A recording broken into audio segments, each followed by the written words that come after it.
So I'm Ilma, a PhD candidate with both Faculty of Health and National Center for Naturopathic Medicine. And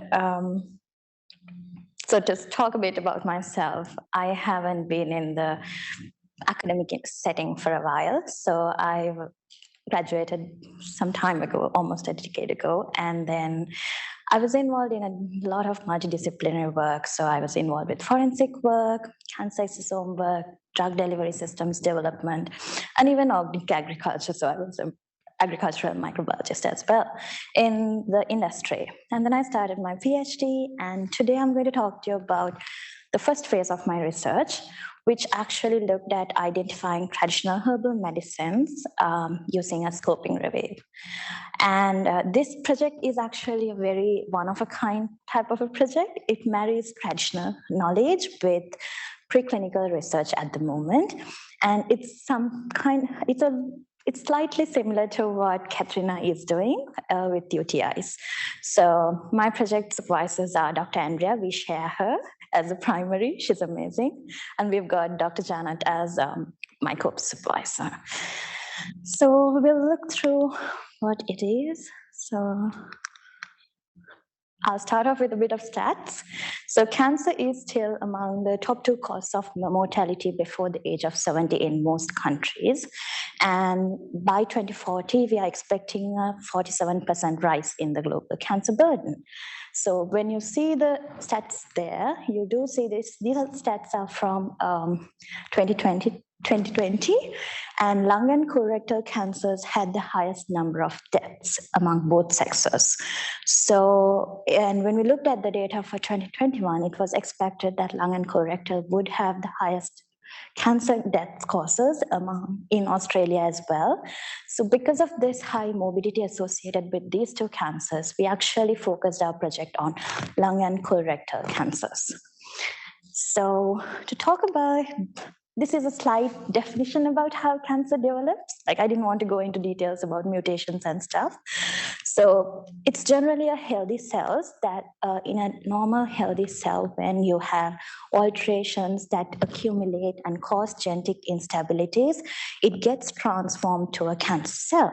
So, and then the cancer cell starts to achieve one of those hallmarks in the pie chart, like sustaining proliferative signaling or resisting cell death. These alterations can happen in multiple cell signaling pathways that are in your body, and it could cause oncogenes to activate, or the tumor suppressor genes, which are supposed to turn off your tumors, they get deactivated. So while there are like many localized treatments like chemotherapy, radiation, surgery that we all know of, they also do have their own limitations and side effects. So researchers are always on the lookout for new treatment options. And one thing is herbal medicines. So they are a new and attractive option, but they've been there for a very long time, before we were born, obviously. And it is a potential to find more chemotherapies, as well as a lot of chemotherapy drugs that are there are also plant-derived drugs like paclitaxel or vincristine. And we also need to know that there are about 70,000 plant species there which are known for their medicinal properties, and most of them are also known for their anti-cancer potential. So that's what we are actually looking at. And when we look at the data, we also see that traditional medicine practitioners or herbalists and naturopaths, they don't just use it to treat, but they also use it to complement the current conventional treatment. And also it is used to provide to manage disease for patients who have reduced accessibility to medical facilities, to Medicare, as well as for patients who actually decline their conventional medical treatment. So it is there as an avenue. So when you look a little bit more about the traditional herbal medicines, it's a very holistic approach to health and disease. And they often utilize a whole plant part, a single specific plant or a mix of many extracts. And that also associates with correctly identifying the herb botanically, harvesting it according to the correct season, using the correct plant part. It could be a root or a flower that you're supposed to use for the specific ailment, preparing it according to the correct preparation method, like a tincture or a decoction, and sometimes might go through different preparation processes like boiling and calcining. So it's very important to learn how to prepare it and then prepare it so that it has the specific effect. And they are also polyherbal mostly, some of them are not, so which means one herb and mix of herbs. So what's the gap? We know about cancer, we know about herbal medicine. The gap is, while there is a potential for traditional medicine and it's been documented, there's very limited literature that actually collects the traditional knowledge and the contemporary herbal medicine practice. So that's what we really wanted to know.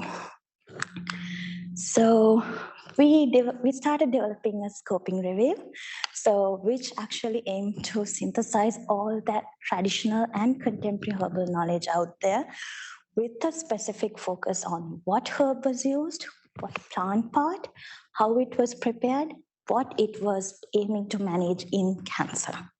So we then developed the methodology. So it was a scoping review because we wanted to take in the gray literature as well, knowing what is out there, what are the clinicians thinking, what has been written. So this scoping review was actually looking at herbs used to manage cancer from 1800 to today. So no, 1800 to 2021. 2021 feels very close to me because I haven't let go of the scoping review yet. So this was done in alignment with the JBI methodologies.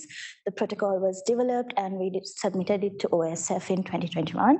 That has all the specific search strategies, the inclusion criteria and everything. So we looked through 3 different text types. So traditional from 1800 to 1945.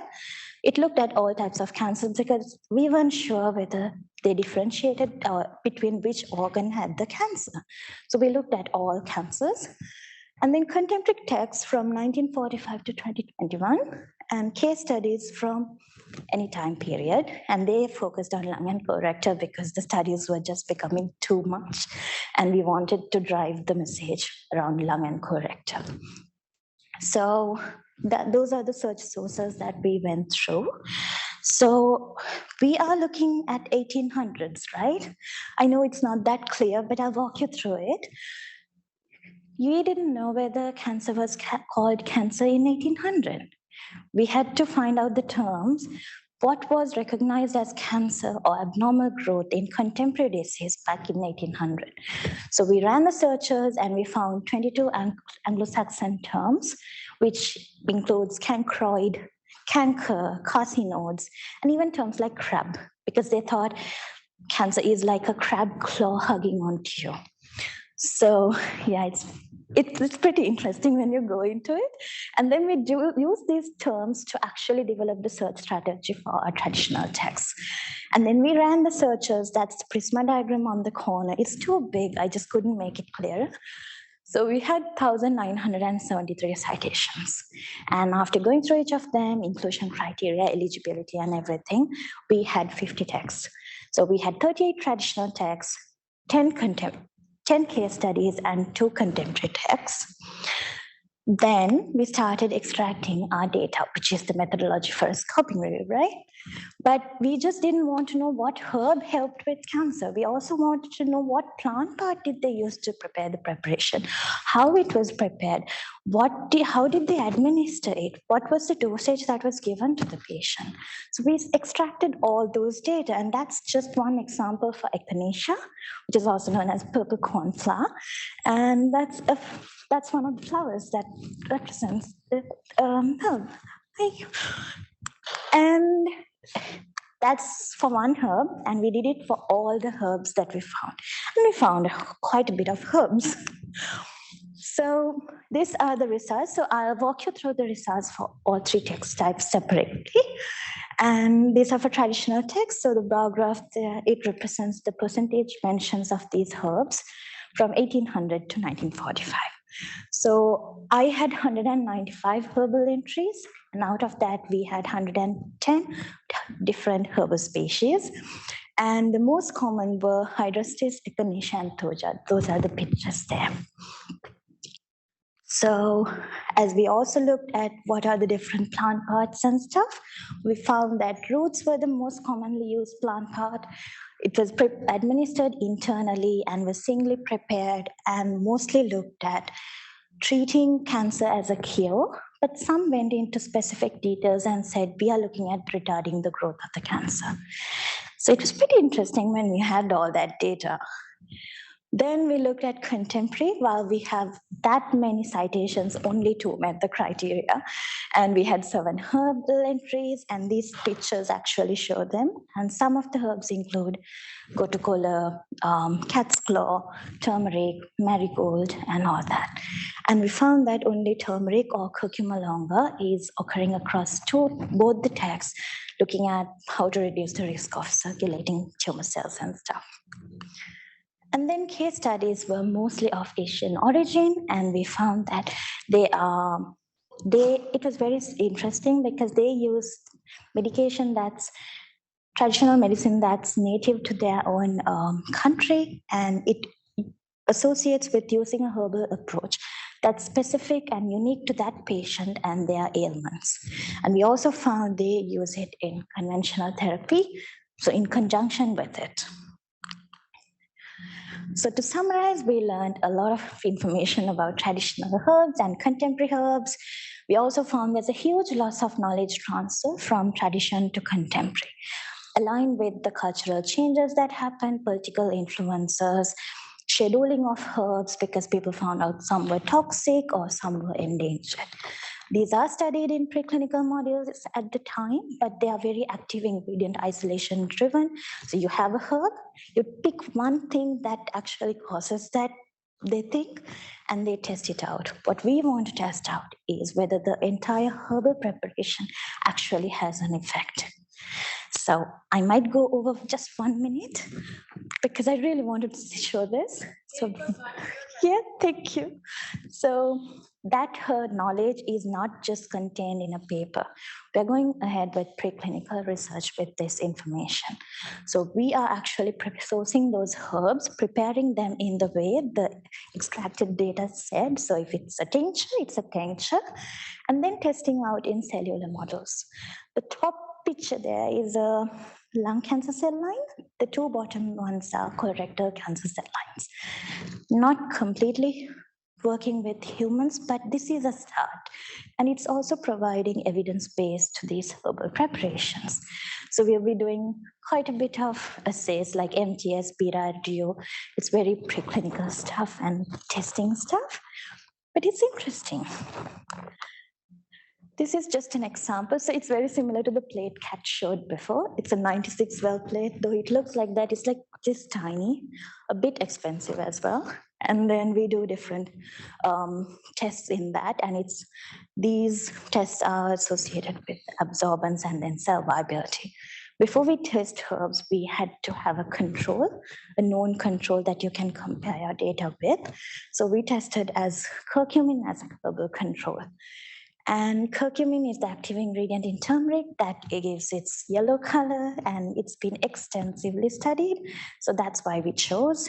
And you see that at high concentrations, like 40 micrograms per ml, this picture shows the cells are happy well grown. The one in the red box shows they're becoming tiny, they're dying, and that it causes about 50% cell death. So that's what we have as a herbal control. And when we can get the herbs, we're going to be testing them out. And so overall research outcomes are basically adding evidence base to the traditional experiential knowledge that practitioners use, and also give evidence base to the interventions that are currently used in practice, as well as it is a basis to develop new pharmaceuticals because it's aligning with the traditional use. It's not going active ingredient isolation driven. We are acknowledging how it was prepared, how it was given traditionally. That's about it, and that's the references. And yes, this paper is under review with Journal of Ayurveda and Integrative Medicine, which I completely forgot to say. The protocol is up there if you want to have a look through it. And thank you for listening. Yeah. Wow, thank you. That was just so awesome. I think as well, everyone's had some experience of someone they know going through chemo and radiation. So I think for all of us, the potential is just incredible. It's absolutely awesome. Yeah, it is. Thank you. Okay, I'm going to ask the first question because I have the microphone. Have they looked at marijuana at all? We've got cannabis in contemporary naturopathic tests. So we've got hemp and marijuana both. So if we can, we can source it. If it comes up as a target to test, we'll be testing that out. But cannabis has shown up both in traditional and contemporary knowledge. It's one that went from one that didn't go into that knowledge, loss of knowledge transfer.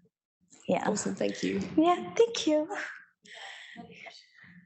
Ilma, that was really well explained. Thank you. Thank you. I've got two questions. The first one's a little hard to articulate. You touched on it, that perhaps at least what's reported in scholarly literature might not actually capture all of the traditional medicine. Yeah. So to what extent are you sort of reflecting on that as a gap in your research, just that knowledge transfer? It is actually a very key gap in research as well as here. So this knowledge transfer is from 1945 to now. So that knowledge transfer is why those herbs are not being used in current practice, which aligned well with figuring out that some of these herbs are toxic, some of them are scheduled, and the traditional books that we looked at are mostly North American, and so they had these wars, the Vietnam War, and then the transfer of knowledge as well. But about the papers that we look at, people maybe pick turmeric. They think it's a traditional medicine that's been used for a long time. Then they fractionate the hell out of it, and they have curcumin as an active ingredient, and then they go and test it as a methanolic extract. But sometimes it would have been used as in your cooking, because it's widely used in Asian cuisine, or it was prepared as a tincture. So that preparation method is not reflected in those papers. That's where the knowledge transfer lies and loss of knowledge transfer is. And that's what NCNM is trying to do, marrying that traditional knowledge with preclinical research. Fantastic answer. Yeah. The second question, you mentioned there's two main causes of death, one cancer. What's the other? I think heart disease. I made this slide a long time ago, but I think it was heart disease. Yeah. Do you remember the other one? Yeah. I think it was CVD. Yeah. And I had a question from you. No, it's not a question. It's just a comment. You did fantastic. Thank you so much for presenting. So nervous. And Janet talks my about first one. Thank you. Janet talks about your research all the time because obviously we share a supervisor. Yeah, we share our co as well. And so it's so nice to see your research in a presentation. And so congratulations. Thank you. That's about it. Are there any more questions? Thank you so much. Okay.